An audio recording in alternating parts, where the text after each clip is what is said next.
so far have found no evidence of any plans to carry out any kind of terror attack here in the United States. Can you do the quick math for us? 150 arrested, 50 missing. What about the other 150? The others are living in 17 U.S. states, and we understand that they may soon be arrested as part of an ICE operation. But for those 50, those are of particular concern because their whereabouts are unknown. So they're more concern to DHS at this point. 50 is a pretty big number. Julia Ainsley. Julia, thank you very much. That's going to do it for me today. Deadline White House starts right now.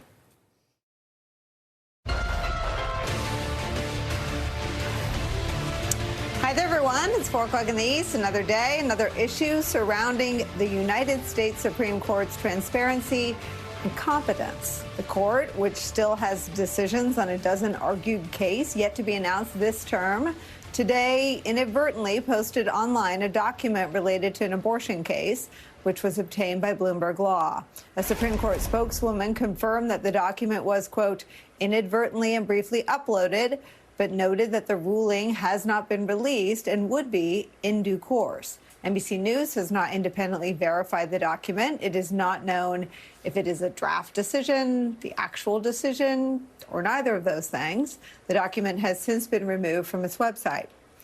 But what the document did signal was that the court appears set to allow emergency room doctors in the state of Idaho to perform life-saving abortions, which they are unable to do under that state's Defense of Life Act that passed in August of 2022. The law is one of the most extreme abortion bans in the country.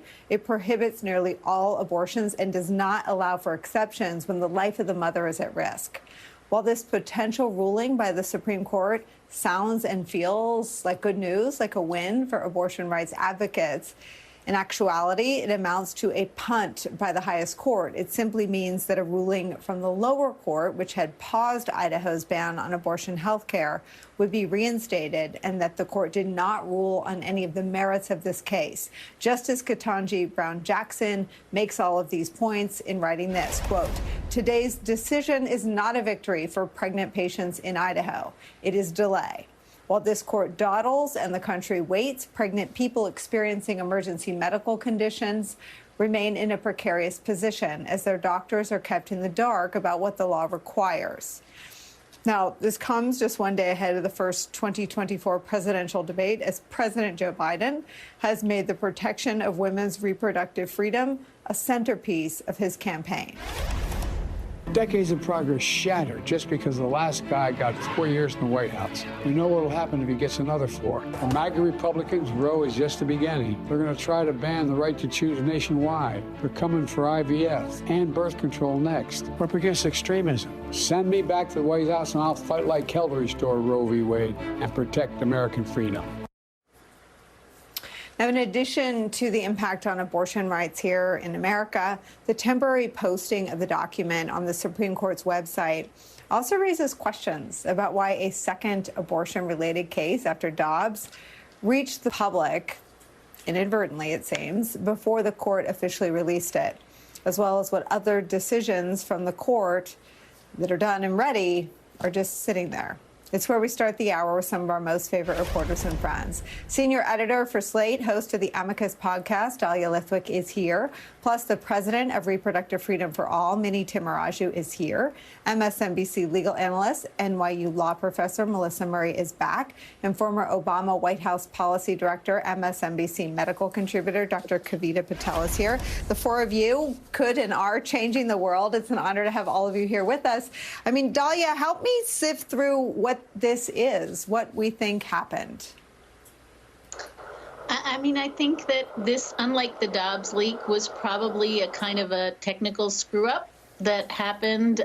Somebody uploaded an opinion that was clearly not ready by its appearance to be sort of released today, and somebody uploaded it onto the court website, and the good people at Bloomberg Law said, hey, we see it, because all of us are busy going refresh, refresh, refresh to see what else is coming. And so we've got a draft opinion, but I think this is more in the bucket of if the Supreme Court behaved like an ordinary, transparent institution, embarrassing things like this wouldn't happen, and if they happen, they get corrected quickly. Then in the bucket of the catastrophic Dobbs leak. It's still very embarrassing. Yeah, I mean, I guess the problem with an institution whose public approval is plunging farther and faster than any other institution in civic life is the inability to own a mistake. I mean, why not? I mean, and if it's ready, why not release it today, Dahlia?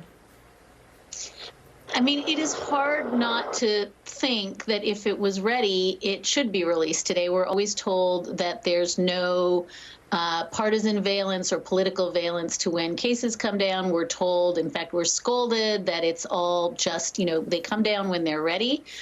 So this certainly suggests either that someone is still drafting something, in which case it wasn't ready, or that, the court is a little bit more political in its release of cases than any of us thought. But we're not going to know. And again, the fact that the court just sort of turned out the lights at 11 o'clock and said, we'll figure it out tomorrow, really, I think, speaks to this, again, imperial view of itself as beyond reproach. I'm sure we're minutes away from hearing that it's the press's fault again.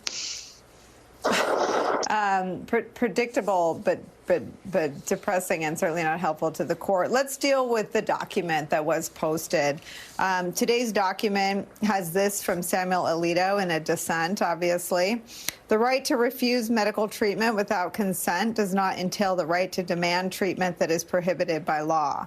Cancer patients have the right to refuse treatment that their doctors recommend, but they do not have a right to obtain whatever treatment they want, such as the administration of a drug that cannot legally be used in the country, granting terminal patients the right to try experimental drugs. Likewise here, a woman's right to withhold consent to treatment related to her pregnancy does not mean that she can demand an abortion. I mean, Dr. Patel, there is still this delusion that women are out there demanding abortions, like they demand, Spanx undergarments or Manila Blahniks. It's a view, obviously, seemingly shared in the household. It's wrapped in the disinformation that's been peddled by the extreme wing of the pro-life movement for decades. It's incredibly out of step with American public opinion, and it's incredibly out of step with anything that happens inside a doctor's office between a patient and a doctor. Tell me what you think of what we're seeing in this document. We, again, don't know if this is a final opinion. Yeah, Nicolle, what might be easier is to actually tell people what's happening on the ground. So a pregnant patient might come to the emergency room or their doctor's office for a variety of reasons: high blood pressure, bleeding, or one of the most common things in the emergency room. It happened 54 times at St. Luke's Boise, Idaho hospital last year, is that a patient's water breaks before a fetus can live outside of the womb, around or before 20 to 22 weeks of gestation. After the water breaks, there's usually a fetal heartbeat, but you can have infection quickly spread. You and I have talked about sepsis, which is life-threatening. Without a ban in place, what normally would happen is the doctor would likely recommend termination of the pregnancy to avoid sepsis and the death or potential death of the mother and the fetus.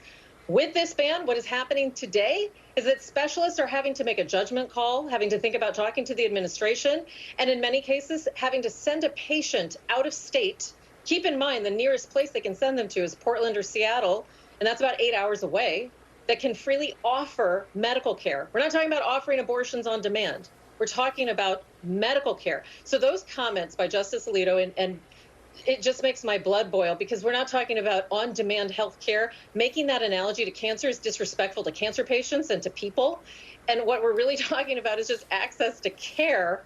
And that's why I think you saw that outrage in Justice Jackson's statement, which is only the tip of the iceberg of what's happening on the ground. Yeah, Minnie, let me read more from, again, this document. In this document, this is from Justice Ketanji Brown Jackson, who wrote a concurring and a dissenting opinion. Quote, "We cannot simply wind back the clock to how things were before the court injected itself into this matter.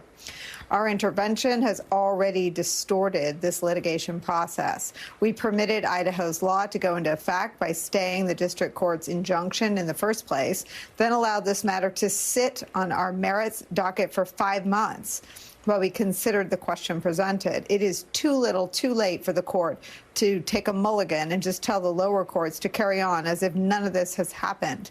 As the old adage goes, the court has made this bed, so now it must lie in it." Wow. could not agree with her more. I mean, look, the court had a chance to do the right thing here. The court had a chance to resolve this. This case was all about preemption. The Biden administration really trying to figure out, how do we save women's lives in states with abortion bans? How do we provide and make sure they have the critical care, life-saving care they need in the cases that Dr. Patel just outlined? The court could have done something about it. Instead, it's completely unconscionable that they've punted this. It is, in some ways, probably a better outcome than what many of us expected from this court, but it is a short-term win. Ultimately, what we need to see happen is abortion bans lifted. The Biden administration is doing everything they can in the margins to protect women's lives, but it is just simply not enough. This court is not to be trusted. We have to win a federal trifecta to reestablish a federal right to abortion. It is the only solution. It is dangerous to have to continue to go to this court. And this court has not shown, the majority of this court, any willingness to do the right thing. This is so similar to the medication abortion situation as well, where they just dismissed the case on standing. But Justice Kavanaugh laid out how to challenge medication abortion the next time. They are just not willing to make the hard decisions after the devastation that they created in overturning Roe. Yeah, I mean, Melissa, it's well, two things. Mike Pence's fly has joined me down in the studio, but much more importantly, I mean, there's what may end up being the only presidential debate tomorrow night. The public is more acutely aware, the general public, of the role of the Supreme Court in impacting the life of every American woman than it ever has been. And you have this decision, this document posted. I won't call it a decision because we don't know for sure that it is that. What do you make first of what it tells us about the competence of a rollout of a vital decision around an issue that has the attention and the interest and, frankly, the lives of women and their pregnancies and their unborn children on the line? So, Nicolle, I agree with Dahlia that this may very well have just been a mistake, like an inadvertent uploading. But I want to step back and maybe offer a hot take that perhaps this court really does recognize what it unleashed in 2022 with Dobbs versus Jackson Women's Health Organization, which overruled Roe versus Wade. After that decision was released in June 2022, we saw millions of American women going to the polls in the midterm elections with the death of Roe on their lips. And we saw over and over and over again that abortion could be a salient issue in electoral politics. I don't think that was lost on the court. In her concurrence